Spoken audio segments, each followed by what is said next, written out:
म्हणजे 2014ला जेव्हा आपल्या देशाला नवीन स्वातंत्र्य मिळालं, त्यानंतर मी जेव्हा दूरदर्शनला जायचो, त्याच्या आधी पण जायचो, त्याच्या आधी मी जेव्हा जायचो तेव्हा दूरदर्शन मधले जे गेस्ट कॉर्डिनेटर लोक असतात ना, ते असं म्हणायचे, सर तुम्हाला हवं ते बोला, आम्ही त्यांना सांगू की आमच्या पाहुण्याची ही भूमिका आहे.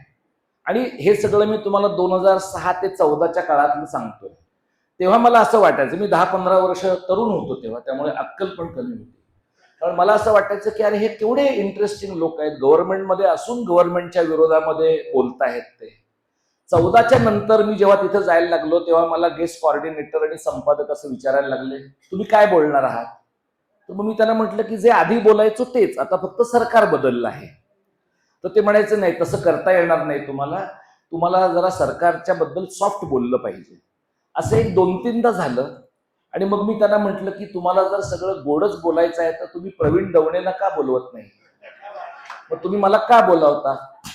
मग त्यानंतर त्यांनी मला बोलवायचं जे बंद केलंय ते आजतागायत बंद केलेलं आहे. त्यामुळे आपला समाज जो बदलतो आहे, ज्याचा उल्लेख कांडरांनी केला, सायमन मार्टिननी केला, आणि ज्यामुळे समाज साहित्य प्रतिष्ठानला आणि सायमन मार्टिन यांच्या इथल्या संस्थेला अशा प्रकारची परिषद घ्यावीशी वाटली, संमेलन घ्यावं असं वाटलं,